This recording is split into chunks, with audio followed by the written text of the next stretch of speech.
옛날, 아주 먼 옛날에 험준한 산세가 병풍처럼 둘러싸인 깊은 숲속에 다 쓰러져가는 초가집 한 채가 외롭게 서 있었습니다. 그곳은 마을에서도 한참이나 떨어진 곳이라 사람들의 발길이 닿지 않았고 낮에도 울창한 나무들이 하늘을 가려 어둑어둑한 기운이 감도는 적막한 곳이었습니다. 짐승들이나 가끔 지나갈 법한 그 좁은 산길 끝에 위태롭게 매달린 집은 비가 오면 지붕이 새고 바람이 불면 문풍지가 요란하게 울어대곤 했습니다. 하지만 그 낡고 허름한 집에는 젊은 나이에 남편을 잃고 홀로 된 여인 서희와 그녀의 어린 아들 도리가 세상의 시름을 잊은 듯 조용히 살아가고 있었습니다.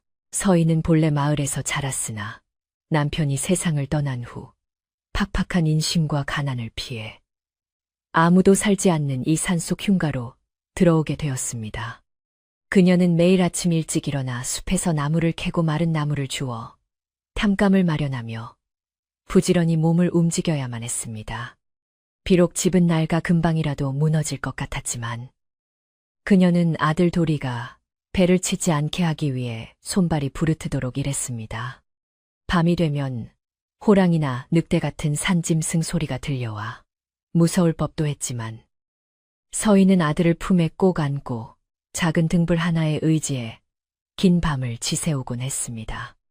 그녀의 삶은 고단했지만 아들을 향한 사랑 하나로 그 모든 두려움을 이겨내고 있었습니다. 어느 해 여름, 유난히도 길고 지루한 장마가 시작되어 산과 들이 물에 잠길 듯 비가 쏟아지던 때였습니다. 며칠째 그칠 줄 모르고 내리는 빗줄기는 숲을 더욱 고립시켰고 서희의 낡은 초가집 지붕 곳곳에서도 빗물이 뚝뚝 떨어져 방 안에는 물을 받는 그릇들이 즐비하게 놓였습니다. 눅눅한 습기가 방 안 가득 차오르고 귀퀴한 흙냄새가 코를 찔렀지만 서희는 불평 한마디 없이 젖은 걸레를 짜내고 아궁이에 불을 지피며 집안의 온기를 유지하려 애썼습니다. 도리는 엄마의 치맛자락을 붙잡고 밖에서 들리는 천둥 소리에 깜짝깜짝 놀라면서도 엄마가 있어 안심하는 듯 했습니다. 비가 억수같이 쏟아지던 어느 날 밤, 서희는 잠든 아들의 머리맡에서 해진 옷을 기우며 희미한 호롱불 아래 앉아 있었습니다. 빗소리가 지붕을 때리는 소리가 너무 커서 세상의 모든 소리를 삼켜버릴 것만 같은 밤이었습니다. 그때 부엌 쪽에서 무언가 부스럭거리는 소리가 들려왔습니다. 바람이 문을 흔드는 소리와는 다른 무언가 묵직한 것이 젖은 땅을 스치고 지나가는 듯한 기묘한 소리였습니다. 서희는 바늘을 멈추고 귀를 기울였지만 빗소리에 묻혀 그 정체를 알 수 없었습니다. 혹시나 산짐승이 비를 피해 부엌으로 들어온 것은 아닌지 걱정된 서희는 조심스럽게 방문을 열고 부엌 쪽을 살피러 나갔습니다. 부엌 문을 열자마자 차가운 비바람이 얼굴을 때렸고 아궁이 속에 남아있던 미미한 불씨가 바람에 흔들렸습니다. 서희가 눈을 가늘게 뜨고 어둠 속을 응시했을 때 아궁이 옆 장작더미 위에서 하얗게 빛나는 무언가가 꿈틀거리는 것을 발견했습니다. 그것은 칠흑 같은 어둠 속에서도 유난히 눈부시게 빛나는 백색의 뱀이었습니다. 보통의 뱀보다 훨씬 크고 비늘 하나하나가 마치 옥을 깎아 만든 듯 영롱하게 빛나고 있어 서희는 순간 두려움보다는 기이한 아름다움에 숨을 죽이고 말았습니다. 그 백사는 비에 흠뻑 젖어 떨고 있는 듯 보였고 서희를 향해 공격하려는 기세가 없이 그저 가만히 피리를 틀고 있었습니다. 서희는 본래 뱀을 무서워하는 여인이었지만 그날 밤 마주한 백사에게서는 알 수 없는 연민과 신비로움이 느껴졌습니다. 차가운 빗물에 젖어 체온을 잃어가는 생명에 대한 안쓰러움이 두려움을 앞선 것이었습니다. 그녀는 빗자루로 뱀을 쫓아내는 대신 부엌 한 구석에 마른 짚을 좀 더 깔아주고 아궁이에 나무를 더 넣어 불길을 살려주었습니다. 추워서 들어왔구나. 해칠 생각은 없으니 몸이나 녹이고 가렴. 서희는 짐승이 말을 알아들을 리 없다고 생각하면서도 나지막이 혼잣말을 건넸습니다. 백사는 마치 그 말을 알아들은 듯 혀를 날름거리지도 않고 조용히 집단 위로 몸을 옮겨 따뜻한 온기를 쬐었습니다. 그날 이후로 백사는 비가 오는 날이면 어김없이 서희의 집을 찾아오곤 했습니다. 처음에는 부엌 아궁이 근처에만 머물던 백사는 점차 서희에 대한 경계심을 풀고 마루 밑이나 서희가 일하는 곁으로 다가오기 시작했습니다. 서희 또한 처음에 낯설음이 사라지자 그 하얀 뱀이 마치 자신을 지켜주는 수호신처럼 느껴지기 시작했습니다. 남편 없이 홀로 사는 적적한 산속 생활에서 말 못하는 짐승이라도 곁에 있어주는 것이 큰 위안이 되었던 것입니다. 그녀는 밥을 지을 때면 쌀 한 줌을 덜어 뱀이 다닐 법한 길목에 놓아두기도 하고 비늘에 묻은 흙을 닦아주고 싶은 충동을 느끼기도 했습니다. 시간이 흐르면서 서희와 백사 사이에는 말로는 설명할 수 없는 기묘한 교감이 싹트기 시작했습니다. 백사는 서희가 숲길을 걸을 때면 멀찍이 서 그녀를 따라오며 멧돼지나 독사 같은 위험한 것들을 미리 쫓아주었고 서희는 그런 백사의 존재를 든든하게 여겼습니다. 마을 사람들은 산속에 사는 과부가 미쳐서 뱀을 키운다는 헛소문을 낼지도 몰랐기에 서희는 이 비밀스러운 우정을 아들 도리에게조차 자세히 설명하지 않았습니다. 그저 산 신령님이 보낸 친구란다라고만 둘러대며 백사가 집 주변에 나타나도 놀라지 않도록 아이를 타일렀습니다. 그러나 서희의 마음속에는 단순한 우정을 넘어선 뱀을 향한 애틋하고 묘한 감정이 자리 잡아가고 있었습니다. 어느 날 밤, 꿈속에서 서희는 훤칠하고 고운 선비 한 명을 만났습니다. 그는 눈부시게 하얀 도포를 입고 있었는데 그 눈빛이 낮에 보았던 백사의 눈과 꼭 닮아 있었습니다. 꿈속의 선비는 아무 말 없이 서희의 손을 잡고 따뜻하게 바라보았고 서희는 오랜만에 느껴보는 남정네의 온기에 가슴이 설레어 얼굴을 붉혔습니다. 꿈에서 깬 서희는 식은 땀을 흘리며 일어났지만 그 꿈이 너무나 생생하여 다시 잠들 수 없었습니다.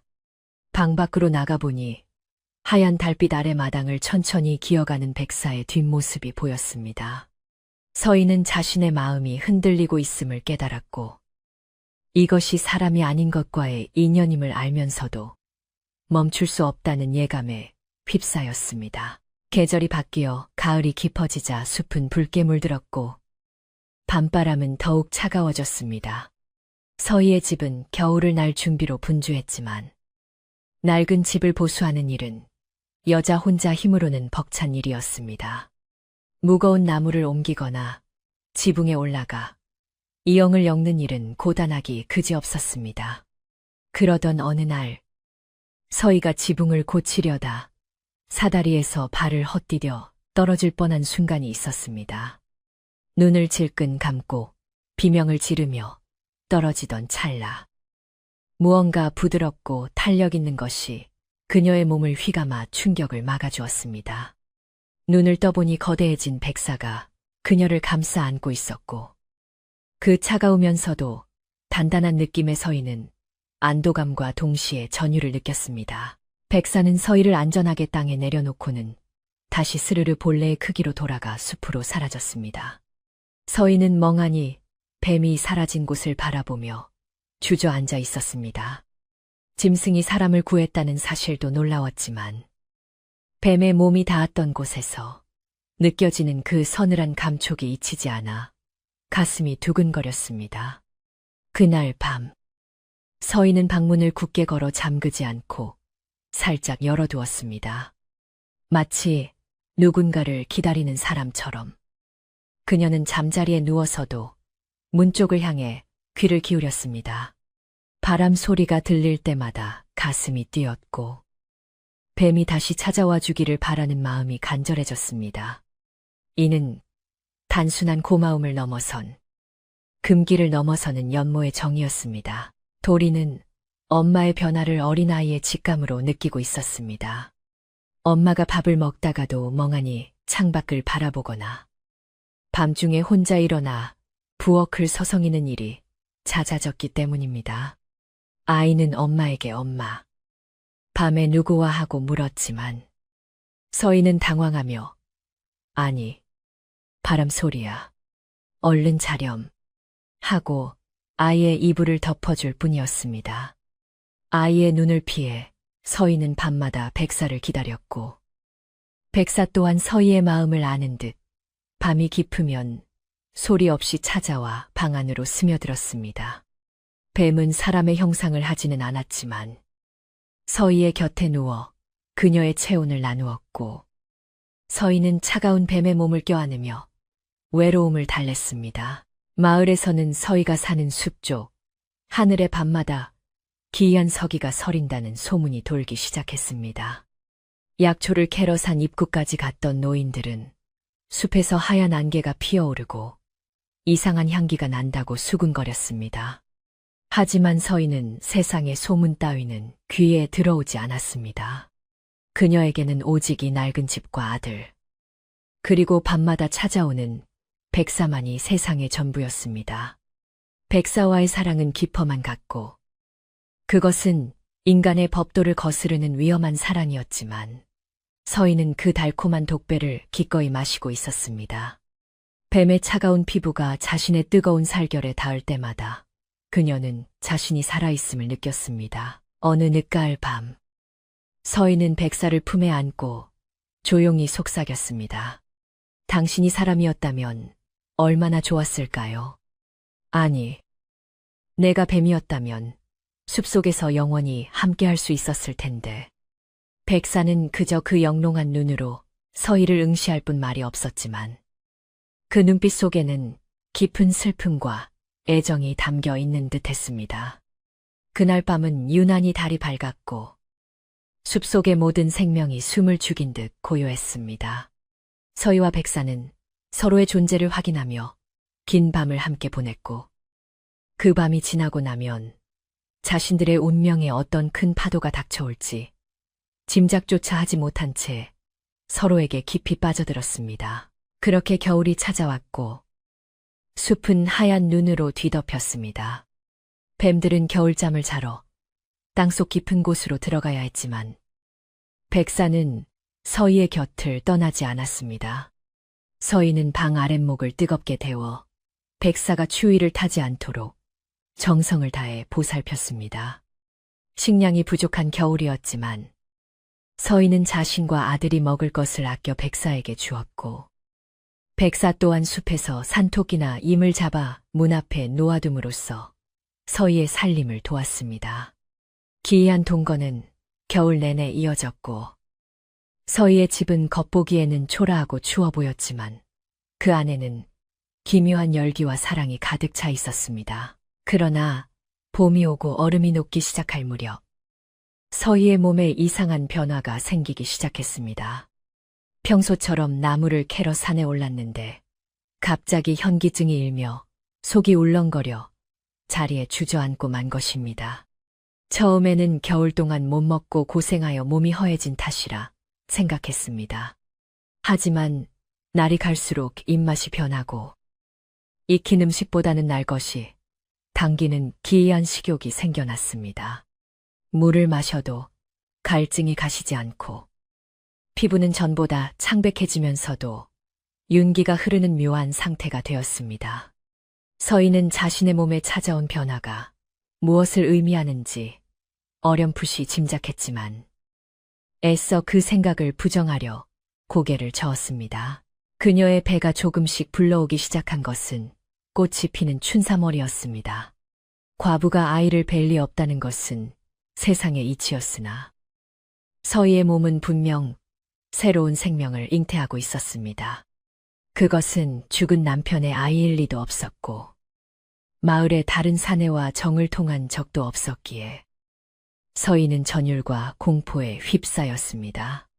밤마다 자신의 배를 쓰다듬으며 느껴지는 기운은 따뜻하기보다는 서늘했고 뱃속의 아이가 움직일 때면 툭툭 차는 느낌이 아니라 스르르 미끄러지는 듯한 감각이 전해져 왔습니다. 서희는 거울 속 비친 자신의 얼굴을 보며 낯선 두려움을 느꼈습니다. 백사는 서희의 임신 사실을 안 후부터 묘하게 거리를 두기 시작했습니다. 예전처럼 방 안으로 들어와 안기기보다는 문 밖에서 서희를 지켜보는 시간이 늘어났습니다. 서희가 들어오세요. 왜 그러세요? 하고 물으면 백사는 슬픈 눈으로 서희의 부른 배를 한참이나 바라보다가 숲으로 사라지곤 했습니다.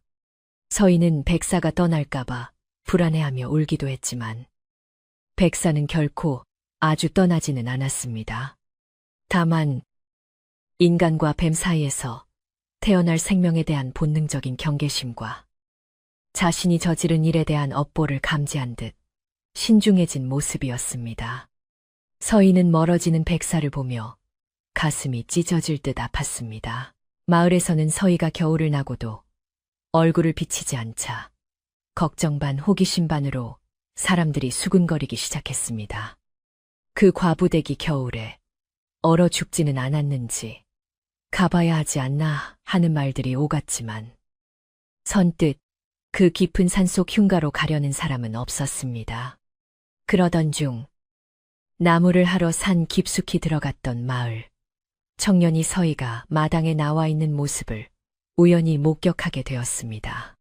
청년은 서희의 모습을 보고 소스라치게 놀라 도망치듯 마을로 내려왔습니다. 헐렁한 옷을 입었음에도 불구하고 분명히 드러난 부른 배를 보았기 때문입니다. 그 과부가 배가 불렀어 남편도 없는 여자가 만삭이 다 되었다니까. 청년의 말은 순식간에 마을 전체로 퍼져나갔습니다. 사람들은 믿을 수 없다는 표정으로 쑥덕거렸습니다. 누구랑 정을 통했단 말인가? 산속에 사는 도적놈이라도 만난 건가? 온갖 추측이 난무하는 가운데 마을의 가장 연장자인 촌장은 심각한 표정으로 혀를 찼습니다. 그는 예전부터 그 산의 서린 기운이 심상치 않음을 알고 있었기에 이것이 단순한 남녀 간의 치정이 아닐 수 있음을 직감했습니다. 서희를 둘러싼 소문은 꼬리에 꼬리를 물고 커져만 갔고 마을의 분위기는 흉흉해졌습니다. 서희는 마을의 소문을 알지 못한 채 점점 무거워지는 몸을 이끌고 하루하루를 힘겹게 버티고 있었습니다. 배는 일반적인 임산부보다 훨씬 빠르게 불러왔고 피부에는 가끔 비늘 같은 각질이 일어났다가 사라지기를 반복했습니다. 도리는 엄마의 배를 보며 엄마, 동생 생겨 하고 천진난만하게 물었지만 서희는 아이의 눈을 똑바로 바라볼 수 없었습니다. 그래, 동생이 생겼단다. 하지만 비밀이야. 아무에게도 말하면 안 돼. 서희는 도리에게 신신당부하며 불안에 떨었습니다. 자신이 낳을 아이가 어떤 모습일지, 과연 사람의 형상을 하고 있을지 그녀 자신도 알 수 없었기 때문입니다. 그러던 어느 날 밤, 백사가 오랜만에 방 안으로 들어왔습니다. 그는 서희의 곁으로 다가와 부풀어 오른 배 위에 조심스럽게 머리를 올렸습니다. 차가운 뱀의 머리가 닿자 뱃속의 아이가 격렬하게 반응하며 꿈틀거렸습니다. 서희는 고통과 쾌락이 뒤섞인 신음소리를 내며 백사의 몸을 끌어안았습니다. 이것은 작별 인사였을까요? 아니면 다가올 운명에 대한 무언의 약속이었을까요? 백사의 눈에서 맑은 액체가 흘러내려 서희의 옷을 적셨습니다. 서희는 직감적으로 다가올 시간이 멀지 않았음을, 그리고 그 끝이 평범하지 않을 것임을 뼈저리게 느꼈습니다. 숲은 날이 갈수록 푸르름을 더해갔지만 서희의 집 주변만큼은 한여름 대낮에도 서늘한 기운이 감돌았습니다. 나뭇잎들이 무성해져 햇빛을 가린 탓도 있었지만 그보다는 집 안팎의 서린 알 수 없는 기묘한 기운 때문이었습니다. 처마 밑에는 이름 모를 버섯들이 피어났고 마당의 잡초들은 사람이 뽑아내기도 전에 무릎까지 자라올라 집을 삼킬 듯이 포위해왔습니다. 서희는 몸이 무거워지면서 예전처럼 집안일을 건사하기가 힘들어졌고 그저 마루에 앉아 멍하니 숲을 바라보는 시간이 늘어갔습니다. 그녀의 얼굴은 창백하다 못해 투명해 보였고 눈동자는 깊은 쾌처럼 검고 고요하게 변해 보는 사람으로 하여금 섬뜩함을 느끼게 할 정도였습니다. 서희의 몸속에서 자라고 있는 생명은 보통의 아이와는 달랐습니다. 뱃속의 아이는 밤낮을 가리지 않고 움직였는데 그 움직임이 발로 차는 것이 아니라 마치 물결이 치듯 뱃속을 유영하는 느낌이었습니다. 서희는 가끔 배 위로 올록볼록하게 지나가는 긴 자국을 보며 소스라치게 놀라기도 했지만 곧바로 모성애로 두려움을 덮었습니다. 배가 불러올수록 몸은 점점 차가워져서 한낮에도 두꺼운 소미불을 덮어야만 한기를 면할 수 있었습니다. 반면 속에서는 뜨거운 열기가 치솟아 올라 차가운 계곡물을 벌컥벌컥 마셔도 갈증이 해소되지 않는 기이한 증상에 시달렸습니다. 그녀는 이것이 백사의 기운이 제 몸을 타고 흐르기 때문이라 생각했습니다. 어린 아들 도리는 엄마의 변화를 가장 가까이서 지켜보며 불안에 떨었습니다. 예전에는 밤마다 머리를 쓰다듬어주며 옛날 이야기를 해주던 다정했던 엄마가 이제는 하루 종일 멍하니 허공을 응시하거나 혼자 중얼거리는 모습이 낯설었기 때문입니다.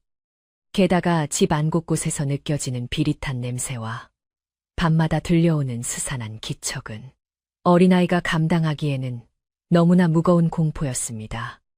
도리는 자다가 깨어 엄마가 없는 것을 보고 놀라 부엌으로 나가보면 엄마가 아궁이 앞에 앉아 칠흑 같은 어둠 속에서 무언가와 속삭이는 장면을 목격하곤 했습니다.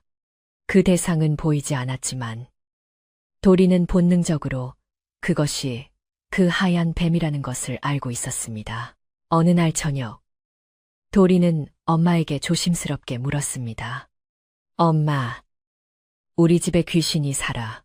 왜 자꾸 추워? 서희는 깜짝 놀라 아들을 품에 안았지만 아이는 엄마의 몸에서 나는 냉기에 몸을 움츠렸습니다. 아니야. 도리야. 산속이라 바람이 차서 그런 거야. 귀신 같은 건 없단다. 서희는 아이를 안심시키려 했지만 그녀의 목소리는 미세하게 떨리고 있었습니다. 아이는 엄마의 품이 예전처럼 따뜻하지 않다는 것을 느꼈지만 엄마를 슬프게 하고 싶지 않아 더 이상 묻지 않고 입을 다물었습니다. 하지만 도리의 눈에는 엄마 뒤로 어른거리는 긴 그림자가 보였고 그 그림자가 엄마를 삼키려 하는 것 같아 밤마다 이불 속에서 숨죽여 울었습니다. 백사는 이제 서희의 곁을 잠시도 떠나지 않았습니다. 낮에는 지붕 위나 마루 밑에 숨어 집을 지켰고 밤이 되면 방 안으로 들어와 서희의 부른 배를 감싸 안고 검리를 틀었습니다. 백사의 비늘은 서희의 피부에 닿아 열을 식혀주었고 서희는 그 차가운 감촉에서 안정을 찾았습니다. 백사는 쥐나 뱀 같은 징그러운 것들이 집 근처에 얼씬도 못하게 막아주었고 가끔은 산삼이나 귀한 약초를 물어와 마루에 놓아두기도 했습니다. 서희는 백사가 가져온 약초를 다려 먹으며 기력을 보충했지만 그것이 사람의 정기를 북돋아주는 것인지 아니면 뱀의 성질을 더욱 강하게 만드는 것인지 알 수 없었습니다.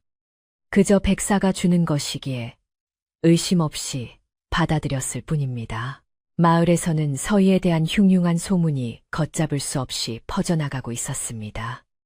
나무꾼이 보았다는 만삭의 모습은 살이 붓고 과장되어 과부가 구미호에게 홀렸다더라.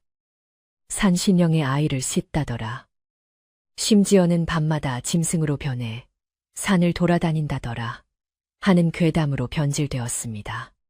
마을 아낙네들은 냇가에서 빨래를 하며 쑥덕거렸고 아이들은 산 입구 근처에는 얼씬도 하지 말라는 어른들의 엄포에 겁을 먹었습니다.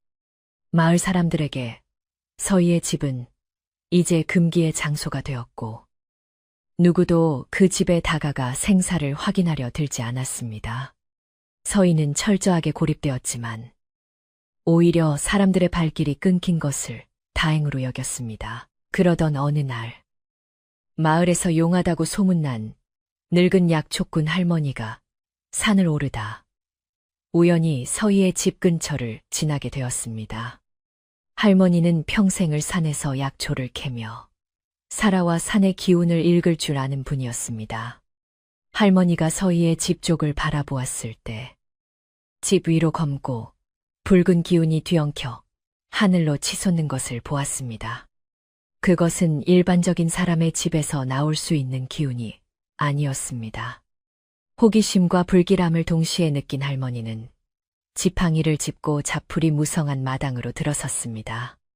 마침 마루에 나와 앉아있던 서희와 눈이 마주쳤는데 할머니는 서희의 얼굴을 보자마자 뒷걸음질을 칠 수밖에 없었습니다. 서희의 얼굴은 핏기 없이 창백했지만 입술만은 유난히 붉었고 무엇보다 눈동자가 사람의 것이라기엔 너무나 기이하게 빛나고 있었습니다. 할머니는 단번에 서희가 짐승의 기운에 잠식당하고 있음을 알아차렸습니다. 아이고, 댁이 이 집 주인이요? 할머니가 떨리는 목소리로 물었습니다. 서희는 낯선 인기척에 놀라 황급히 옷매무새를 다듬으며 배를 가리려 애썼습니다. 네, 그렇습니다만. 누구신지요? 서희의 목소리는 힘이 없었지만 묘한 울림이 있었습니다. 할머니는 서희의 부른 배를 뚫어지게 쳐다보며 혀를 차찼습니다. 큰일 날 짓을 저질렀구먼. 사람이 갈 길이 있고 짐승이 갈 길이 따로 있거늘. 서희는 할머니의 말에 가슴이 철렁 내려앉았습니다. 자신의 비밀을 들킨 것 같아 등줄기에 식은땀이 흘렀습니다. 무슨 말씀이신지 모르겠습니다. 그저 병이 들어 몸이 부은 것뿐입니다. 서희는 애써 태연한 척하며 거짓말을 했지만 할머니의 눈은 속일 수 없었습니다. 할머니는 마루 가까이 다가와 낮지만 단호한 목소리로 말했습니다. 내 눈은 못 속여. 댁의 뱃속에 들어있는 건 사람의 씨가 아니야. 차갑고 비늘 덮인 것의 기운이 느껴져. 당장 그 짐승과의 인연을 끊지 않으면 댁도 죽고 아이도 죽고 이 산천초목이 다 말라 비틀어질 게야. 할머니의 경고는 서리처럼 차갑고 날카로웠습니다. 서희는 두려움에 몸을 떨면서도 반발심이 일어났습니다. 할머니가 뭘 안다고 그러세요? 함부로 말씀하지 마세요. 제 아이입니다. 제 뱃속으로 낳을 제 자식이라고요. 서희는 소리를 지르며 할머니를 쫓아내려 했습니다. 하지만 할머니는 물러서지 않고 서희를 불쌍하다는 듯 바라보았습니다. 정이란 게 무섭지. 하지만 산 사람과 미물은 섞일 수가 없는 법이야. 지금이라도 늦지 않았으니 마을로 내려와서 굿이라도 하고 그 뱃속의 화근을 떼어내야 해. 안 그러면 피바람이 불 거야. 그때였습니다. 마루 밑에서 스산한 바람 소리와 함께 갭택거리는 소리가 들려왔습니다. 할머니는 본능적으로 위험을 감지하고 뒤로 물러섰습니다. 마루 밑 어둠 속에서 하얀 비늘이 번뜩이는 것을 본 할머니는 기겁하며 소리쳤습니다. 저것 봐라.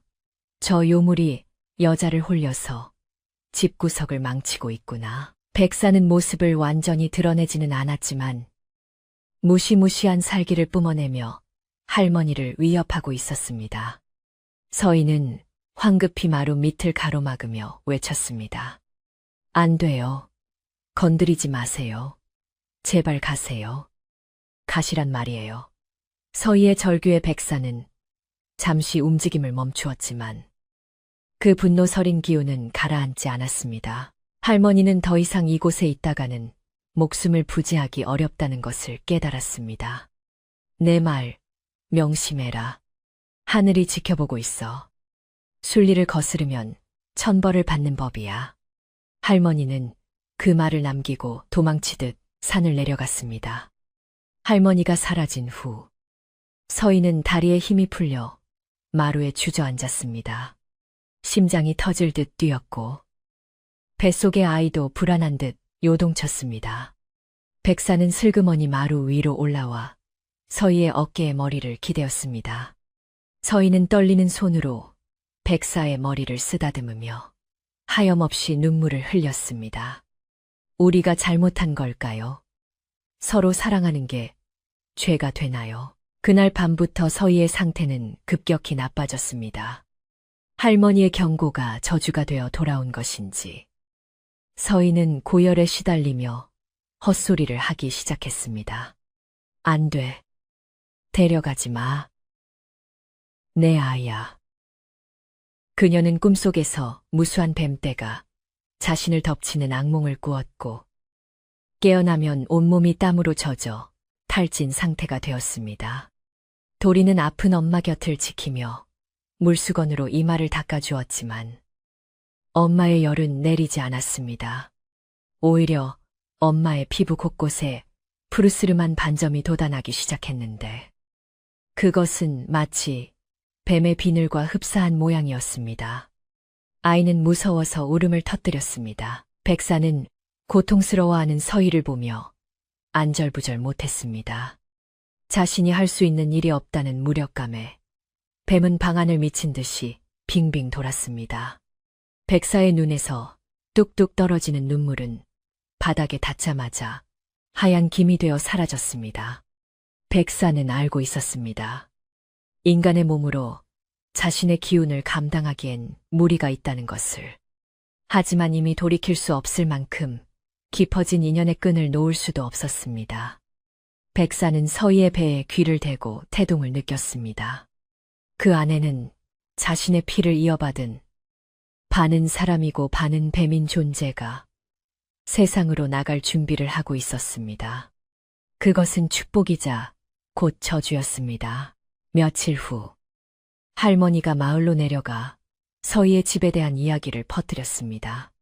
그 집에 가보니 집채만한 백사가 밀리를 틀고 있고 과부는 뱀 새끼를 베서 눈이 쉰 돌아갔더군. 그대로 두면 마을에 큰 재앙이 닥칠 거야. 할머니의 말은 삽시간에 온 마을을 공포로 몰아넣었습니다. 사람들은 웅성거리며 대책을 논의하기 시작했습니다. 당장 올라가서 뱀을 잡아 죽이고 여자를 쫓아내야 해. 혈기왕성한 청년들이 낫과 몽둥이를 들고 나섰고 겁 많은 노인들은 산신령의 노여움을 살까봐 말렸지만 두려움은 곧 분노로 바뀌어 마을 전체를 들끓게 했습니다. 서희는 마을의 소란을 알지 못했지만 본능적으로 큰 위험이 다가오고 있음을 느꼈습니다. 숲의 새들이 갑자기 떼를 지어 날아가고 바람의 방향이 바뀌어 매캐한 냄새가 실려왔기 때문입니다. 그녀는 아픈 몸을 일으켜 세워 도리의 손을 잡았습니다. 도리야, 만약 무슨 일이 생기면 뒤도 돌아보지 말고 장롱 속에 숨어 있어야 해. 알겠지? 도리는 영문도 모른 채 엄마의 비장한 표정에 겁을 먹고 고개를 끄덕였습니다. 서희는 부엌에 있는 식칼을 챙겨 치마 속에 감추었습니다. 누구도 자신의 아이와 백사를 해치지 못하게 하겠다는 어미로서의 그리고 연인으로서의 처절한 결심이었습니다. 하늘에는 먹구름이 몰려와 낮인데도 밤처럼 어두워졌습니다. 멀리서 천둥 소리가 우르릉거리며 산을 울렸습니다. 백사는 집 밖으로 나가 숲의 입구를 노려보고 있었습니다. 그의 혀는 쉴 새 없이 날름거렸고 온몸에 비늘이 곤두서 날카로운 소리를 내었습니다. 그는 다가오는 사람들의 발자국 소리와 횃불에 타는 냄새를 맡았습니다. 수십 명의 마을 사람들이 고함을 지르며 산길을 올라오고 있었습니다. 백사는 서희가 있는 방문을 한번 뒤돌아보고는 결연한 눈빛으로 집 앞마당 한가운데 자리를 잡았습니다. 자신의 목숨을 걸고서라도 서희와 뱃속의 아이를 지키겠다는 의지가 하얀 몸에서 광채처럼 뿜어져 나왔습니다. 서희는 방 안에서 들려오는 사람들의 웅성거림에 귀를 막았습니다. 배가 찢어질 듯한 통증이 시작된 것은 바로 그때였습니다. 산통은 예고도 없이 폭풍처럼 몰아쳤습니다. 서희는 비명을 지르며 바닥을 뒹굴었습니다. 일반적인 산통과는 비교도 안 되는 뼈마디가 벌어지고 살이 찢기는 듯한 고통이었습니다. 뱃속의 아이는 세상 밖으로 나가기 위해 격렬하게 몸부림쳤습니다. 서희의 비명 소리는 천둥 소리에 묻혔지만 밖에서 지키고 있던 백사에게는 세상 그 어떤 소리보다 크게 들렸습니다. 백사는 괴로움에 몸을 비틀면서도 다가오는 마을 사람들을 향해 쌕쌕거리는 경고음을 내보냈습니다. 이제 마을 사람들은 서희의 집 앞까지 당도했습니다. 횃불의 붉은 불빛이 어둠을 가르고 낡은 초가집을 비추었습니다. 그들은 마당 한가운데 갤리를 틀고 있는 거대한 백사를 보고 기겁하여 멈칫했습니다. 저것 봐. 진짜 구렁이야. 집채만 하잖아. 사람들은 공포에 질려 뒷걸음질 쳤지만 선두에 선 청년이 용기를 내어 소리쳤습니다. 겁먹지 마라. 저 요물을 잡아야 우리 마을이 산다. 사람들이 돌을 던지기 시작했고 돌멩이 하나가 백사의 머리를 맞추어 붉은 피가 흘러내렸습니다. 백사는 꿈쩍도 하지 않고 그 자리를 지켰습니다. 그의 뒤에는 사랑하는 여인이 목숨을 건 싸움을 하고 있었기 때문입니다. 방 안에서 서희는 혼절할 듯한 고통 속에서도 정신을 놓지 않으려 안간힘을 썼습니다. 아가야, 조금만 더 참아라. 그녀의 하반신은 이미 피와 양수로 흥건히 젖어 있었습니다. 도리는 구석에 웅크리고 앉아 귀를 막고 울고 있었습니다. 밖에서는 고함 소리와 돌 던지는 소리가 난무했고 안에서는 생사를 건 산통이 이어졌습니다. 하늘에서는 마침내 참았던 빗줄기가 쏟아지기 시작했습니다. 굵은 빗방울은 횃불을 위협하고 백사의 몸에 흐르는 피를 씻겨 내렸습니다. 서희의 집은 마치 폭풍우 속의 작은 조각배처럼 위태롭게 흔들리고 있었습니다. 이것은 단순한 비가 아니라 하늘이 이 비극적인 사랑을 슬퍼하며 흘리는 눈물과도 같았습니다.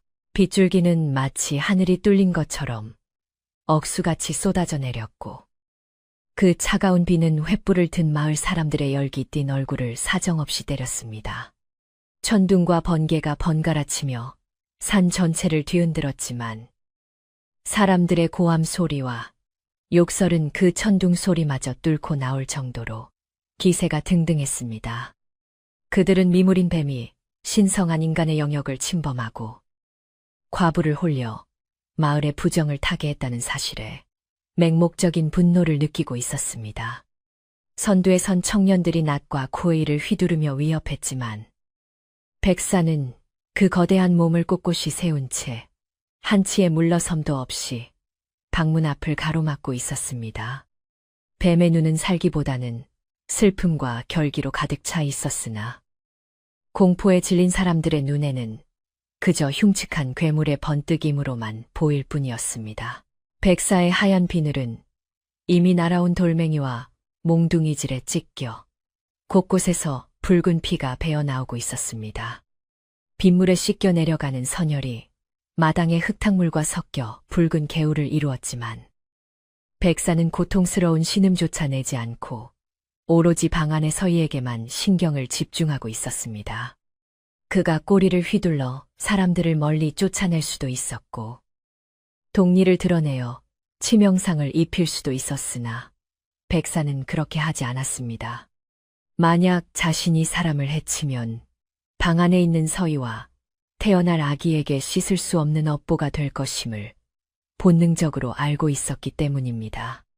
그래서 그는 그저 온몸으로 매를 맞으며 인간들의 분노가 가라앉기를 혹은 서희가 무사히 해산하기만을 간절히 바라고 버티는 것이었습니다. 방 안의 상황은 밖보다 더욱 처참했습니다. 서희는 식은 땀과 눈물로 범벅이 된 채 이불을 움켜쥐고 고통에 몸부림치고 있었습니다. 그녀의 산통은 뼈가 으스러지는 듯한 육체적 고통뿐만 아니라 뱃속에서 느껴지는 얼음장 같은 냉기로 이내 온몸의 혈관이 얼어붙는 듯한 기이한 고통을 동반했습니다. 보통의 아이라면 따뜻한 온기를 품고 나와야 했지만 뱃속의 아이는 어미의 열기를 모두 빨아들이며 차가운 뱀의 기운을 내뿜고 있었습니다. 서희의 입술은 파랗게 질렸고 손톱은 이불을 너무 세게 쥐어 깨져버렸습니다. 그녀는 정신이 혼미해지는 와중에도 밖에서 들려오는 타격 소리에 가슴이 미어지는 듯 했습니다. 안 돼. 그를 때리지 마세요. 제발. 구석에 숨어있던 어린 도리는 공포에 질려 눈만 깜빡이고 있었습니다. 엄마의 비명소리와 밖에서 들리는 무서운 아저씨들의 고함소리, 그리고 지붕을 때리는 빗소리가 뒤섞여 지옥 같은 풍경을 만들어내고 있었습니다. 도리는 찢어진 문풍지 사이로 밖을 내다보았는데 피투성이가 된 백사가 집을 지키기 위해 필사적으로 몸을 웅크리는 모습을 보았습니다. 평소 자신에게 쥐를 잡아주거나 멧돼지를 쫓아주던 듬직한 친구가 사람들 손에 죽어가고 있다는 사실에 어린 마음에도 깊은 슬픔과 분노가 차올랐습니다. 도리는 울면서 엄마에게 기어가 엄마. 뱀이 아파해. 사람들이 뱀을 때려. 엄마가 좀 말려봐. 라고 애원했지만 서희는 대답할 기력조차 남아있지 않았습니다. 마당에서는 약초꾼 할머니가 지팡이를 흔들며 주술 같은 말을 외쳐대고 있었습니다. 사악한 요물아 썩 물러가라. 내가 있을 곳이 아니다. 할머니의 선동에 자극받은 사람들은 더욱 흥분하여 횃불을 집 쪽으로 던지기 시작했습니다.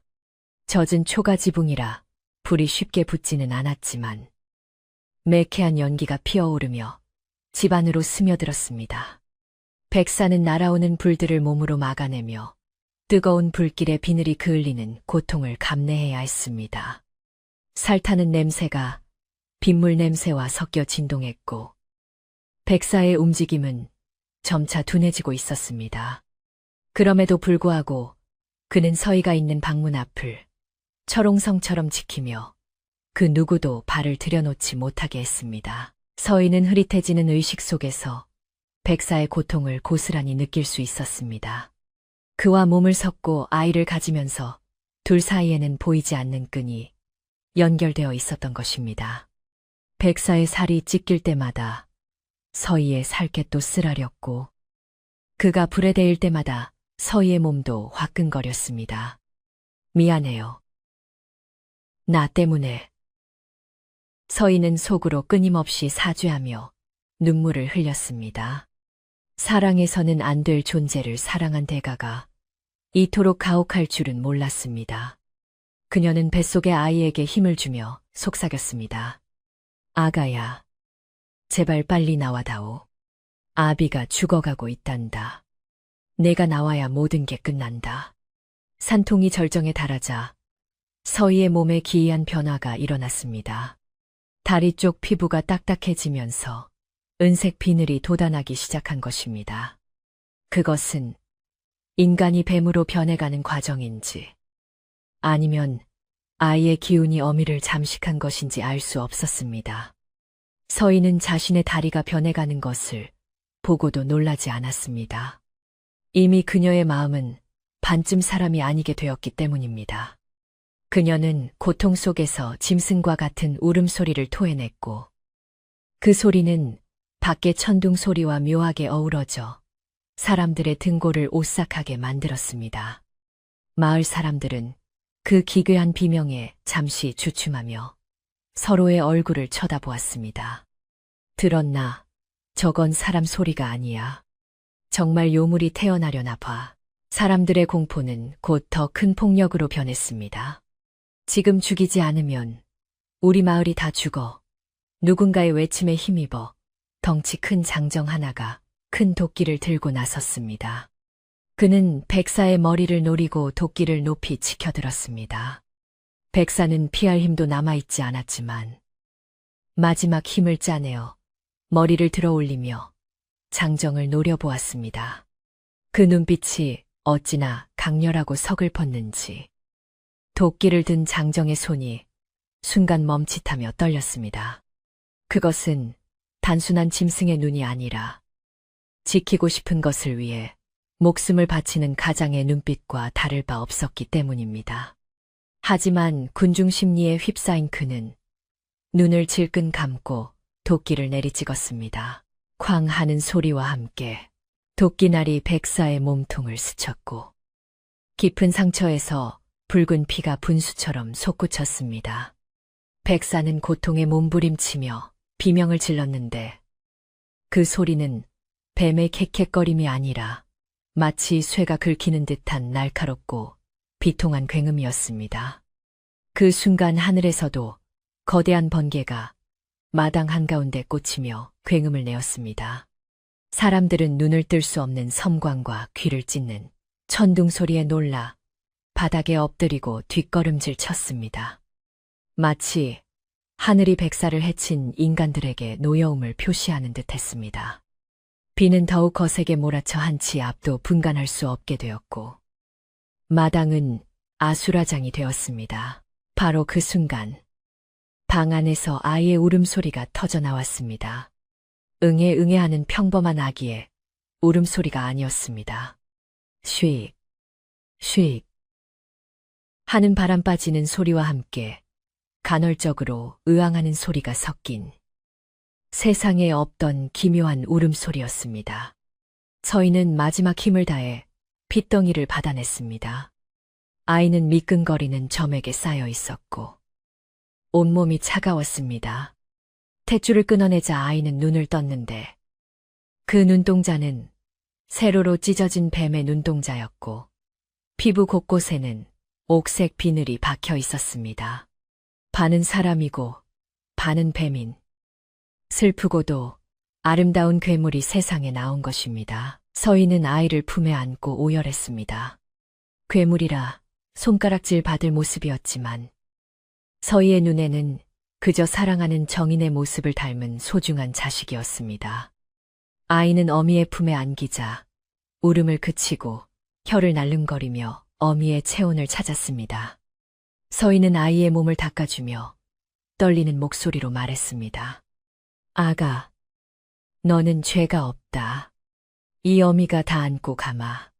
서희의 하반신은 출혈이 심해 감각이 없어져 갔지만 그녀는 자신의 생명이 꺼져가는 것을 느끼면서도 아이를 놓지 않았습니다. 문 밖의 백사도 아이의 탄생을 감지한 듯 고통 속에서도 안도감이 서린 낮은 울음소리를 내었습니다. 마을 사람들은 방 안에서 들려온 기이한 울음소리에 얼어붙었습니다. 태어났다. 괴물이 태어났어. 누군가 속삭이자 공포는 전염병처럼 번졌습니다. 약초꾼 할머니는 바닥에 주저앉아 덜덜 떨며 중얼거렸습니다. 재앙이다. 재앙이야. 이제 우리는 다 죽었어. 사람들은 섣불리 공격하지 못하고 주춤거렸습니다. 백사가 죽지 않고 살아있다는 점. 그리고 하늘이 노한 듯한 날씨. 방 안에서 들리는 기척 등 모든 것이 그들을 압도했기 때문입니다. 하지만 도끼를 든 장정은 이미 돌아올 수 없는 강을 건넜다고 생각하고 다시 한번 백사를 향해 다가갔습니다. 새끼까지 나왔으니 둘 다 죽여야 해. 백사는 피를 너무 많이 흘려 의식이 희미해져 갔습니다. 눈앞이 흐려지고 몸이 말을 듣지 않았습니다. 하지만 그는 아이의 울음소리를 듣고 마지막 남은 생명의 불씨를 태우기로 결심했습니다. 자신이 여기서 죽더라도 서희와 아이만은 살려야 했습니다. 백사는 찢어진 몸을 이끌고 방문턱을 넘어 머리를 방 안으로 밀어 넣었습니다. 서희는 피투성이가 되어 돌아온 백사를 보고 소리 없는 비명을 질렀습니다. 백사는 서희의 품에 안긴 아이를 잠시 바라보더니 자신의 혀로 아이의 이마를 한 번 핥아주었습니다. 그것은 아비로서 주는 처음이자 마지막 축복이었습니다. 백사의 몸에서 신비로운 하얀 빛이 뿜어져 나오기 시작했습니다. 그 빛은 상처 입은 몸을 감싸더니 점점 강렬해져 방 안을 대낮처럼 환하게 비추었습니다. 도리는 눈이 부셔 손으로 얼굴을 가렸고 서인은 그 따뜻한 빛이 자신의 몸을 감싸는 것을 느꼈습니다. 백사는 자신의 몸 안에 있는 내단 구슬의 기운을 모두 쏟아내고 있었습니다. 수백 년을 수련하며 모아온 영험한 기운을 서희와 아이를 살리기 위해, 그리고 사람들의 눈을 속이기 위해 마지막으로 사용하는 것이었습니다. 백사의 눈이 서희와 마주쳤고 그 눈빛은 살아라, 부디 살아라라고 말하고 있었습니다.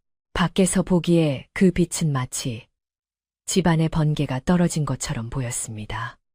눈부신 섬광이 번쩍이더니 집 전체가 하얀 안개에 휩싸였습니다. 마을 사람들은 기겁하여 바닥에 엎드렸습니다. 신령님이 노하셨다. 도망쳐 사람들은 무기를 버리고 혼비백산하여 산 아래로 도망치기 시작했습니다. 그들에게는 그 빛이 심판의 빛처럼 보였기 때문입니다. 장정들도 도끼를 버리고 뒤도 돌아보지 않고 뛰었습니다. 순식간에 마당은 텅 비었고 쏟아지는 빗소리만이 남았습니다. 하얀 안개는 집을 둥지처럼 감싸며 외부의 시선과 접근을 차단했습니다. 방 안의 빛이 서서히 사그라들자 백사의 거대한 몸은 껍질만 남은 듯 힘없이 바닥으로 늘어졌습니다. 그토록 영롱했던 비늘의 광채는 사라지고 잿빛으로 변해버렸습니다. 서인은 축 늘어진 백사의 머리를 끌어안고 통곡했습니다. 여보, 여보. 눈 좀 떠봐요. 우리 아가가 여기 있는데. 그녀의 눈물은 백사의 식어가는 몸을 적셨지만 백사는 더 이상 움직이지 않았습니다. 그는 자신의 모든 생명력을 서희와 아이에게 넘겨주고 스스로 소멸의 길을 택한 것입니다. 숲의 바람 소리가 문풍지를 울리며 마치 백사의 마지막 숨결처럼 서글프게 들려왔습니다. 서희는 품에 안긴 아이를 내려다보았습니다. 놀랍게도 백사의 빛을 받은 아이의 모습이 변해 있었습니다.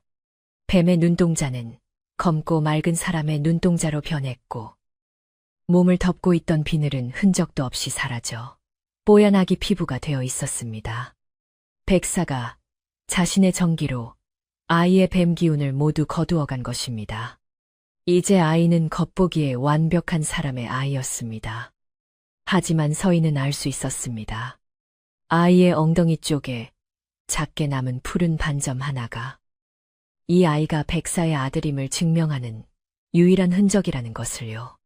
서희는 백사의 시신과 인간이 된 아이를 번갈아 보며 넋을 잃었습니다. 폭풍우가 지나간 새벽. 숲은 거짓말처럼 고요해졌습니다. 비에 젖은 나무 냄새와 흙 냄새가 진동하는 가운데 서희의 집은 안개 속에 잠겨 신비로운 분위기를 자아냈습니다. 서희는 밤새 백사의 시신 곁을 지키며 울다 지쳐 잠든 도리와 평온하게 잠든 갓난아기를 보살폈습니다. 그녀는 마당에 나가 삽을 들었습니다. 남편보다 더 깊이 사랑했던, 자신을 위해 모든 것을 바친 백사를 양지 바른 곳에 묻어주어야 했습니다. 몸은 금방이라도 쓰러질 듯 했지만 슬픔이 그녀를 움직이게 했습니다. 그녀는 집 뒤편 가장 큰 나무 아래 땅을 파기 시작했습니다. 백사를 묻고 흙을 덮으며 서희는 맹세했습니다. 이 아이를 훌륭하게 키우겠노라고. 당신의 희생이 헛되지 않게 하겠노라고. 흙무덤 위로 아침 햇살이 비치자 어디선가 하얀 나비 한 마리가 날아와 무덤 주위를 빙빙 돌다가 하늘 높이 날아올랐습니다. 서희는 그 나비를 눈으로 쫓으며 하염없이 눈물을 흘렸습니다. 이제 그녀에게는 두 아들이 남았습니다. 하나는 죽은 남편의 아들 도리, 또 하나는 뱀의 혼을 지닌 아들. 이 기구한 운명을 안고 그녀는 다시 살아가야만 했습니다.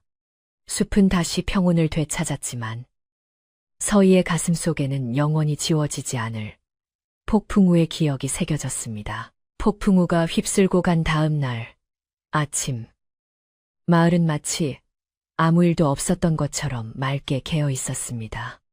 하지만 마을 사람들의 마음속에는 지난밤의 공포와 의문이 짙은 안개처럼 깔려 있었습니다. 밤새 잠을 설친 사람들은 동구 밖 정자나무 아래로 하나둘씩 모여들었습니다. 그들의 화두는 단연 산속 외딴 집에서 일어난 기이한 사건이었습니다. 자네 보았나? 그 집채만 한 구렁이가 번개를 맞고 쓰러지는 것을 그럼 보았지. 그리고 그 하얀 빛은 또 뭐였단 말인가? 분명 신령님이 노하셔서 벼락을 내리신 게야. 사람들은 저마다 목격한 것을 부풀려 이야기하며 불안에 떨었습니다. 촌장은 뒷짐을 지고 심각한 표정으로 산 쪽을 바라보았습니다. 어찌 되었든 사람이 사는 집에 불을 지르려 하고 무기를 휘둘렀으니 그 결과가 궁금하기도 하고 걱정되기도 했습니다. 만약 서희가 죽었다면 마을의 관가 조사가 나올 수도 있는 큰일이었고, 만약 괴물이 태어났다면 당장 처치해야 마을이 안전할 것이라 믿었습니다. 날이 밝았으니 가보세. 가서 두 눈으로 확인을 해야지. 이대로는 무서워서 살 수가 없네. 촌장의 말에 어젯밤 낮과 몽둥이를 들었던 장정들이 주섬주섬 다시 모였습니다. 하지만 어젯밤의 살기는 사라지고 두려움과 호기심이 뒤섞인 쭈뼛거리는 발걸음이었습니다. 약초꾼 할머니도 지팡이를 짚고 그 뒤를 따랐습니다. 그녀는 자신이 본 뱀의 기운과 요사스러운 징조가 틀림없다고 믿었기에 분명 그 집에는 끔찍한 괴물이 태어나 있을 것이라 확신했습니다. 내 말이 맞을 걸세. 가보면 뱀 가죽을 뒤집어 쓴 아이가 있거나 어미가 뱀에게 잡아먹혔을 게야. 할머니의 불길한 예언에 사람들은 침을 꿀꺽 삼키며 산길을 올랐습니다. 비에 젖은 산길은 미끄러웠고 곳곳에 어젯밤의 난투극으로 부러진 나뭇가지들이 널려 있었습니다. 서희의 집에 가까워질수록 사람들의 말수는 줄어들었고 긴장감은 고조되었습니다. 마침내 서희의 초가집이 시야에 들어왔습니다. 집은 처참한 몰골이었습니다. 지붕의 이형은 뜯겨나가고 마당은 흙탕물로 뒤덮여 있었으며 방문 창호지는 갈기갈기 찢겨 너덜거리고 있었습니다. 하지만 어젯밤 그토록 위협적이었던 거대한 백사의 모습은 온데간데 없었습니다. 핏자국도 밤새 내린 비에 깨끗이 씻겨 내려가 흔적을 찾기 힘들었고 오직 마당 한가운데 깊게 패인 도끼 자국만이 치열했던 싸움을 증명하고 있었습니다. 집은 쥐 죽은 듯 고요했고 인기척이라곤 느껴지지 않았습니다. 서희댁 안에 있는가? 촌장이 조심스럽게 소리쳐 불렀지만 돌아오는 것은 산새 소리뿐이었습니다. 사람들이 마당으로 들어서며 웅성거리자 방문이 끼익 하는 소리와 함께 천천히 열렸습니다. 그 소리에 사람들은 일제히 숨을 멈추고 뒷걸음질 쳤습니다. 문을 열고 나온 것은 괴물도 뱀도 아닌 바로 서희였습니다. 그녀는 하얀 소복을 입고 있었는데 출산 직후라 얼굴이 백지장처럼 하얗고 입술은 터져 있었지만 눈빛만은 서리빨처럼 차갑고 또렷했습니다. 그녀의 품에는 포대기에 쌓인 작은 아기가 안겨 있었습니다. 서희는 마당에 모인 사람들을 천천히 둘러보았습니다. 그 시선에 담긴 원망과 기백에 눌려 장정들은 슬그머니 낯을 등 뒤로 감추었습니다. 여기가 어디라고 또 오셨습니까? 저와 아이를 죽이려고 오셨습니까? 서희의 목소리는 작았지만 쩌렁쩌렁하게 울렸습니다. 촌장은 헛기침을 하며 앞으로 나섰습니다. 아니, 그런 게 아니라 어젯밤에 워낙 괴이한 일이 많아서 마을 사람들이 걱정되어 와본 것이네. 그리고 그 큰 뱀은 어찌 되었는가? 촌장의 질문에 서인은 잠시 침묵했습니다. 그녀의 눈가에 물기가 스쳤지만 곧바로 표정을 굳혔습니다. 그 뱀은 산신령님의 사자였습니다. 당신들이 함부로 해치려 하여 하늘로 돌아가셨습니다. 덕분에 저와 아이는 목숨을 건졌고요. 약초꾼 할머니가 앞으로 튀어나오며 소리쳤습니다. 거짓말 마라. 내가 내 눈으로 똑똑히 보았다. 내 뱃속에 든 것은 사람이 아니라 뱀의 씨앗이었어. 그 품에 아는 것도 뱀 새끼가 아니냐. 할머니의 표독스러운 외침에 사람들의 시선이 일제히 서희의 품속 아기에게 쏠렸습니다. 보여주게. 정말 사람의 아이라면 우리가 사과하고 물러가겠네. 하지만 만약 괴물이라면 마을을 위해 살려둘 수 없어. 촌장도 단호하게 말했습니다. 서희는 모욕감에 치을 떨었지만 이 상황을 끝내기 위해서는 증명해야만 했습니다. 서희는 떨리는 손으로 아이를 감싸고 있던 포대기를 천천히 풀었습니다. 사람들은 긴장하여 목을 길게 뺐습니다. 포대기 속에서 드러난 것은 뽀얀 피부에 오동통한 팔다리를 가진 너무나도 평범하고 예쁜 사내 아이였습니다.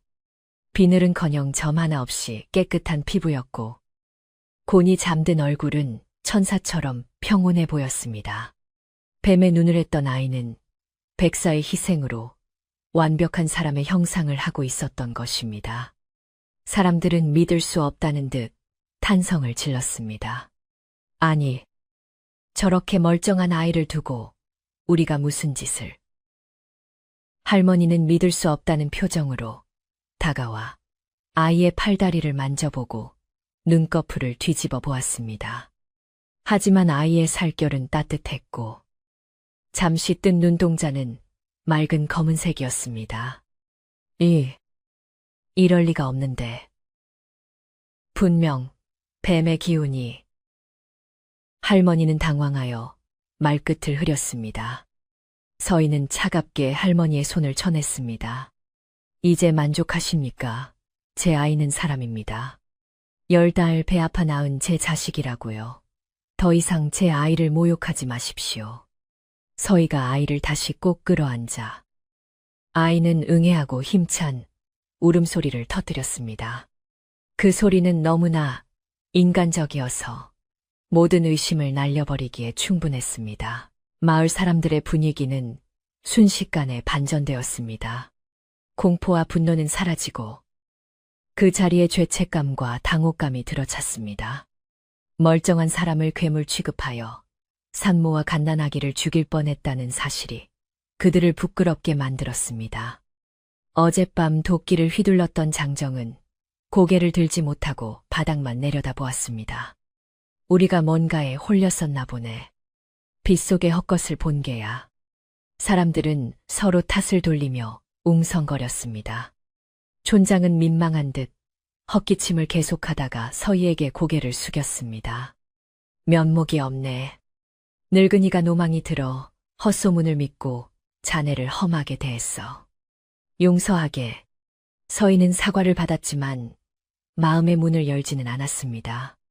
그녀의 가슴 속에는 어젯밤 죽어간 백사의 마지막 모습이 문신처럼 새겨져 있었기 때문입니다. 사과는 필요 없습니다. 그저 다시는 저희 모자를 건드리지 말아주세요. 저희는 조용히 살고 싶을 뿐입니다. 서희는 단호하게 말하고 돌아서서 방으로 들어가려 했습니다.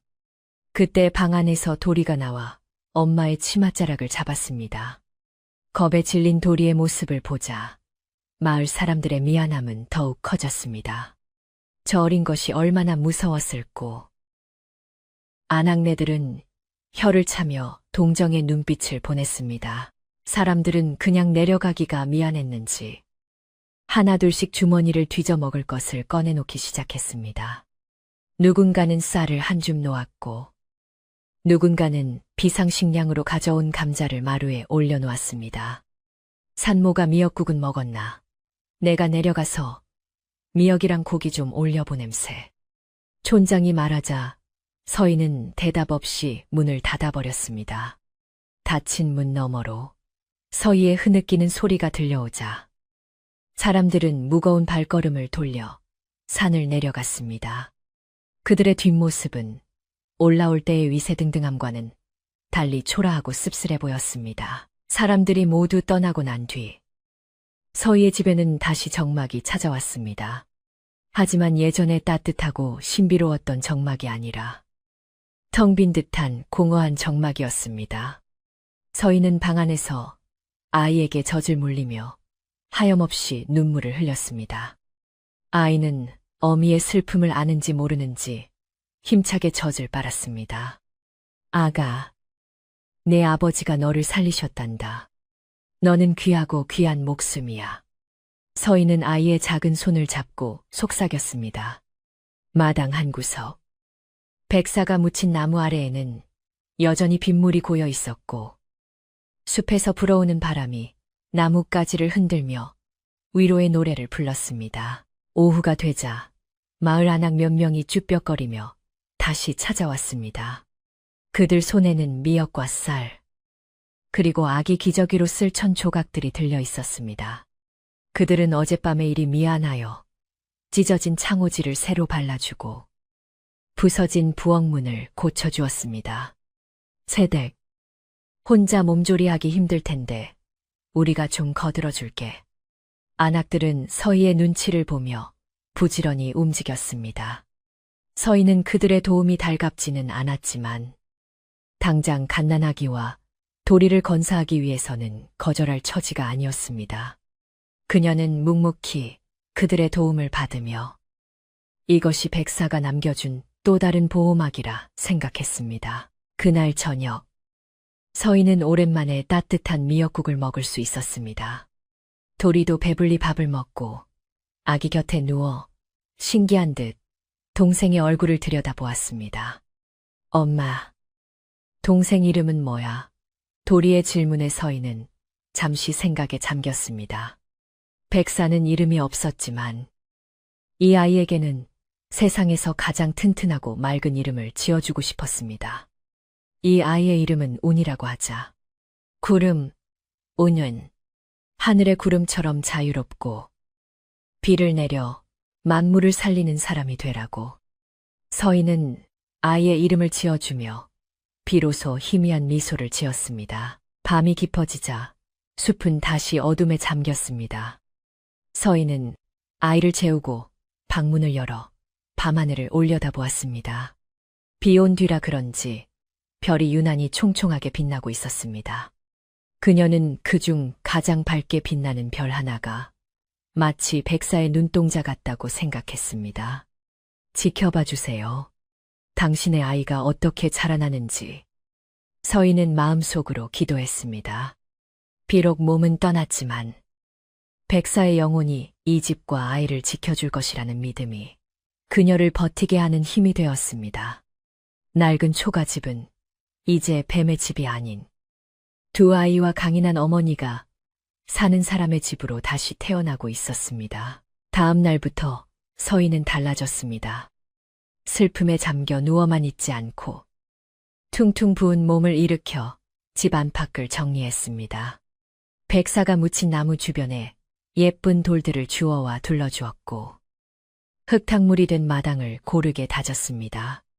그녀는 더 이상 뱀을 기다리는 여인이 아니었습니다. 두 아이를 지켜야 하는 가장이자 어머니였습니다.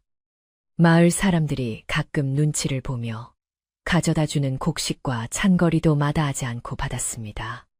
자존심보다는 아이들의 생존이 더 중요했기 때문입니다.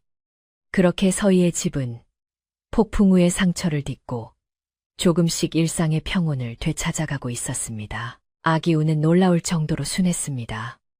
배가 고파도 크게 보채지 않았고 밤에도 깨지 않고 잘 잤습니다. 특이한 점이 있다면 낮에는 잠을 많이 자고 밤이 되면 눈을 말똥말똥 뜨고 있는 것이었습니다. 그리고 가끔 혀를 날름거리는 시굿을 하거나 차가운 바닥에 배를 대고 눕는 것을 좋아했습니다. 서희는 그런 아이의 모습을 볼 때마다 가슴이 아릿했지만 겉으로는 내색하지 않고 따뜻하게 감싸 안아주었습니다. 우리 운이는 열이 많아서 시원한 걸 좋아하는구나. 하며 아이의 뱀 같은 습성조차 사랑으로 보듬었습니다. 시간은 흘러 37일, 21일이 지났습니다. 서희는 대문 앞에 걸어두었던 금줄을 걷었습니다. 금줄에는 숯과 고추가 끼워져 있었는데 이는 부정을 막고 아이가 사내아이임을 알리는 표시였습니다. 금줄을 걷어내며 서희는 이제 세상 밖으로 나갈 준비가 되었음을 느꼈습니다. 마을 사람들도 이제는 서희의 집을 뱀이 나온 집이 아니라 과부가 늦둥이를 낳은 집 정도로 여기며 경계심을 풀었습니다. 소문은 꼬리를 물고 변하여 어젯밤에 백사는 산신령이 아이를 점지해 주러 왔다가 승천한 것이라는 그럴싸한 전설로 포장되기도 했습니다.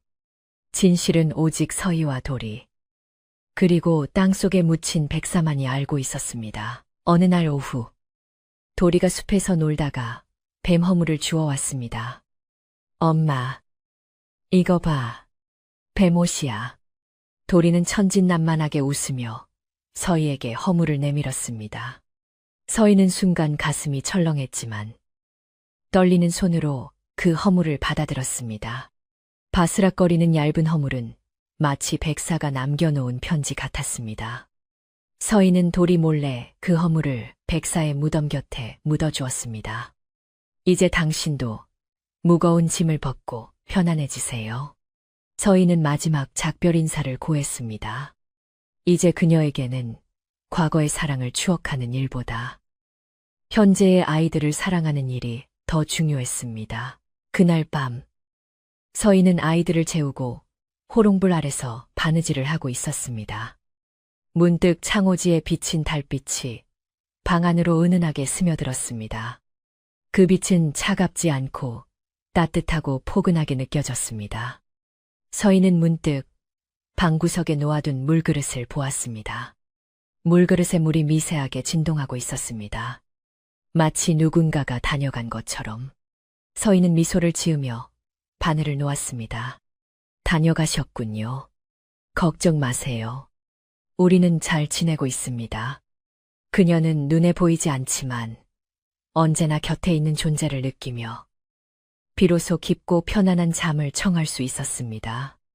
낡은 초가집은 밤의 고요 속에서 평화롭게 숨쉬고 있었습니다. 세월은 흐르는 물과 같아 어느덧 서인의 집 마당에 심은 나무가 제법 굵은 그늘을 들이울 만큼의 시간이 흘렀습니다. 험준한 산세에 가로막혀 음산하기만 했던 숲속의 흉가는 이제 마을에서 가장 따뜻하고 평온한 기운이 감도는 집으로 변모해 있었습니다.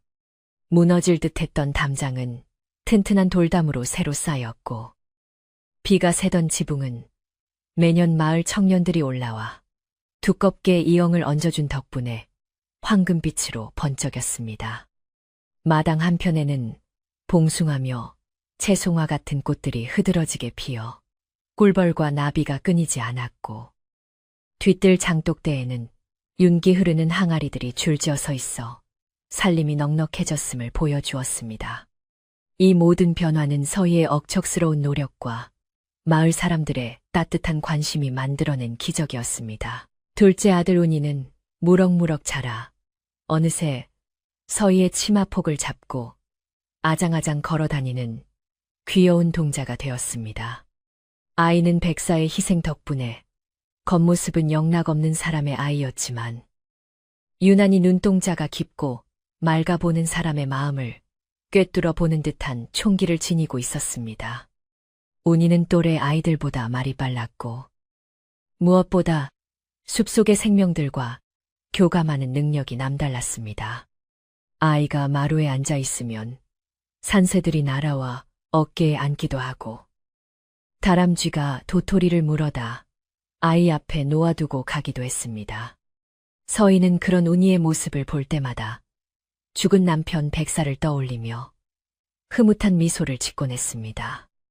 아이는 아비를 닮아 자연의 사랑을 받고 자라는 듯 했습니다.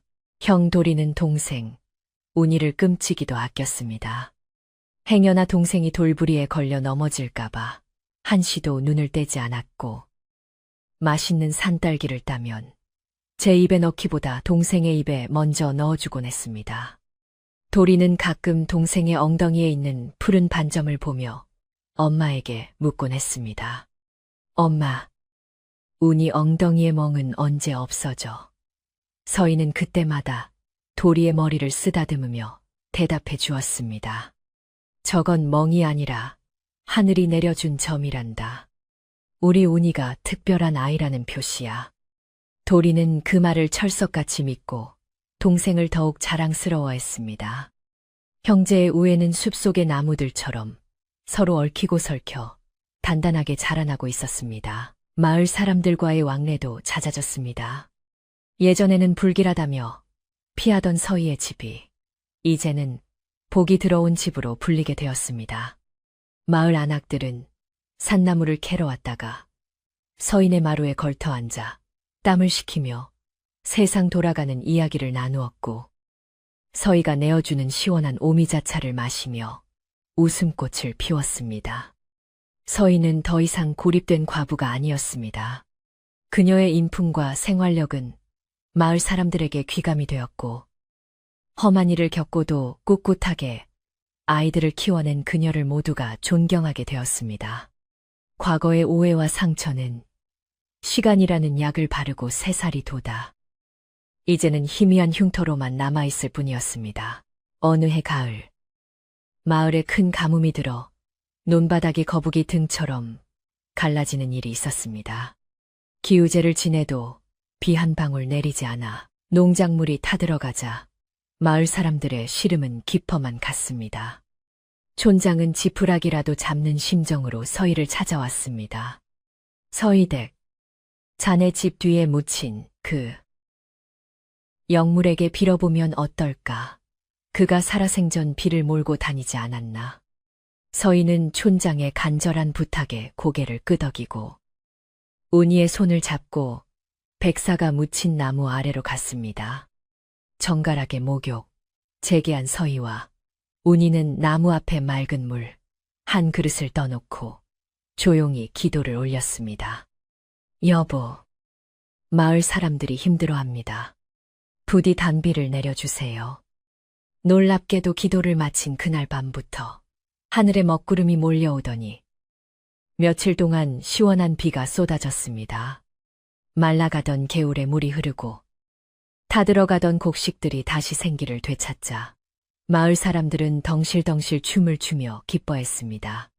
사람들은 이것이 서희의 정성, 그리고 백사의 영혼이 마을을 지켜준 덕분이라 믿었습니다. 그 사건 이후로 백사가 묻힌 나무는 마을의 수호목으로 여겨지게 되었고, 사람들은 명절이나 특별한 날이면 그 나무 아랫살이나 떡을 놓아두며 감사를 표했습니다. 백사는 죽어서도 서희와 아이들, 그리고 마을 전체를 지키는 든든한 수호신으로 남게 된 것입니다. 그 일을 계기로 과거 서희를 괴롭혔던 약초꾼 할머니도 마음을 완전히 고쳐먹었습니다. 할머니는 늙고 병든 몸을 이끌고 서희를 찾아와 눈물로 참회했습니다. 내 좁은 소견으로 자네와 귀한 아이를 해칠 뻔했네. 죽어서 무슨 낯으로 조상님을 뵐지 모르겠어.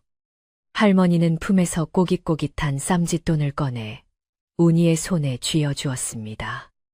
서희는 할머니의 손을 따뜻하게 잡으며 말했습니다. 다 지난 일입니다. 할머니, 덕분에 애꿈을 크게 하여 이렇게 잘 살고 있지 않습니까? 건강이나 챙기세요. 서희의 너른 마음에 할머니는 감복하여 펑펑 울었고, 그 모습은 보는 이들의 마음까지 짠하게 만들었습니다. 가을이 깊어지자 서인의 밭에도 수확의 계절이 찾아왔습니다. 누렇게 익은 호박이 덩굴째 굴러다니고 고추는 빨갛게 익어 태양볕에 말라가고 있었습니다. 서희와 두 아들은 밭에 나가 부지런히 곡식을 거두어 들였습니다. 7살이 된 운이는 고사리 같은 손으로 콩대를 나르며 제법 몫을 해냈고, 12살이 된 도리는 지게를 지고 힘쓰는 일을 도맡았습니다. 땀 흘려 일하는 모자의 모습은 한 폭의 그림처럼 아름다웠고 숲속에 울려 퍼지는 아이들의 웃음소리는 풍요로움을 더했습니다. 서희는 잠시 허리를 펴고 이마에 땀을 닦으며 잘 자란 아이들과 풍성한 들판을 바라보았습니다. 가슴 벅찬 행복이 밀려왔습니다. 해질녘이 되자 서희는 아이들을 데리고 집으로 돌아왔습니다. 굴뚝에서는 저녁 짓는 연기가 모락모락 피어오르며 구수한 밥 냄새를 풍겼습니다. 서희는 아궁이에 장작을 지피며 솥에 팹쌀을 안쳤습니다. 타닥타닥 타오르는 장작불 소리는 마치 백사가 곁에서 속삭이는 소리처럼 정겹게 들렸습니다. 그녀는 텃밭에서 갓 따온 애호박과 두부를 숭덩숭덩 썰어 넣고 된장찌개를 보글보글 끓였습니다. 보리굴비도 한 마리 쪄서 살을 발라 놓았고 밭에서 딴 싱싱한 상추와 풋고추도 바구니 가득 담았습니다. 소박하지만 정성이 가득 담긴 세상에서 가장 따뜻한 저녁 밥상이 준비되고 있었습니다. 방 안에는 노란 불빛의 호롱불이 켜졌고 따뜻해진 아랫목에는 깨끗한 요가 깔려 있었습니다. 밥상이 들어오자 아이들은 와 맛있는 냄새하며 환호성을 질렀습니다. 서희는 갓 지은 하얀 쌀밥을 고봉으로 퍼서 아이들의 밥그릇에 담아주었습니다. 김이 모락모락 나는 밥알은 윤기가 자르르 흘러보기만 해도 군침이 돌았습니다. 많이들 먹어라. 우리 아들들 일하느라 고생했어. 서희가 찌개를 떠주며 말하자 아이들은 볼이 미어지도록 밥을 퍼넣으며 행복한 표정을 지었습니다. 도리는 동생의 숟가락에 생선살을 올려주며 챙겼고 운이는 형에게 쌈을 싸서 입에 넣어주며 우애를 과시했습니다. 저녁 식사 시간은 도란도란 이야기꽃을 피우는 시간이기도 했습니다. 도리는 오늘 산에서 본 특이한 벌레 이야기를 신나게 떠들었고 운이는 나무에게 들었다는 바람의 이야기를 조용조용 들려주었습니다. 서희는 아이들의 이야기에 귀를 기울이며 연신 고개를 끄덕여 주었습니다. 밖에서는 풀벌레 소리가 가을밤의 교향곡처럼 울려 퍼졌고 처마 밑 풍경은 바람에 흔들리며 맑은 소리를 보탰습니다. 험난했던 과거의 폭풍우는 이제 기억조차 나지 않을 만큼 이 집안의 공기는 평화롭고 안온했습니다. 서희는 밥을 먹는 둥, 마는 둥, 아이들이 먹는 모습만 봐도 배가 불렀습니다. 식사를 마치고 숭진까지 마신 후 서희와 아이들은 마루에 나와 앉아 밤하늘을 올려다보았습니다.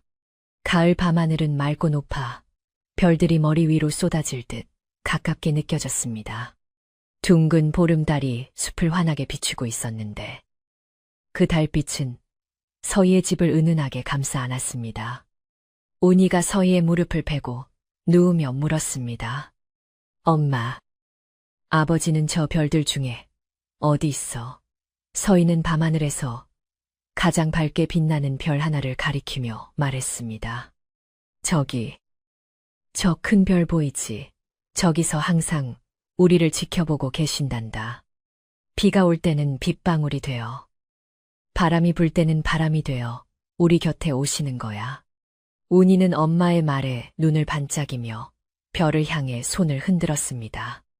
아버지, 안녕히 주무세요. 우리도 잘 잘게요. 도리도 옆에서 씩씩하게 인사했습니다. 서희는 아이들의 어깨를 감싸 안으며 마음속으로 백사에게 말을 건넸습니다.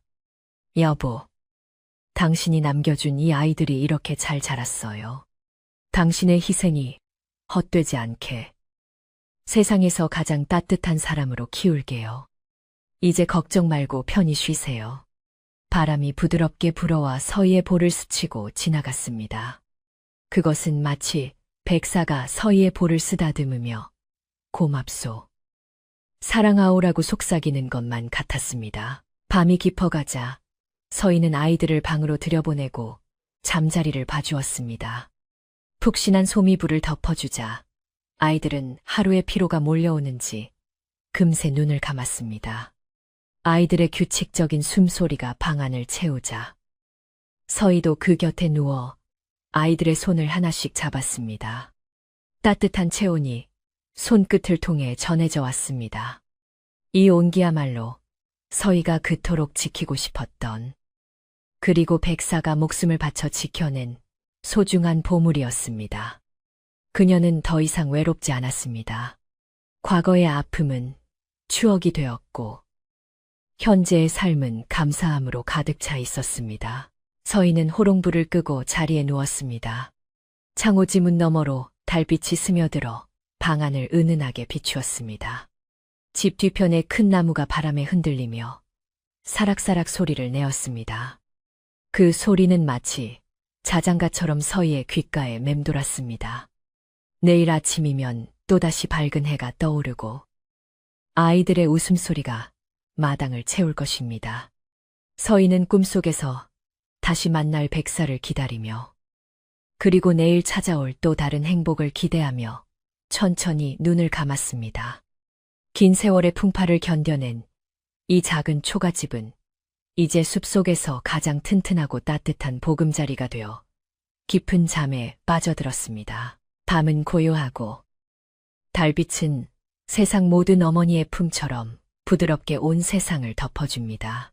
오늘 밤도 포근한 이불 덮으시고 근심 걱정 없는 따뜻한 꿈 꾸시길 바랍니다.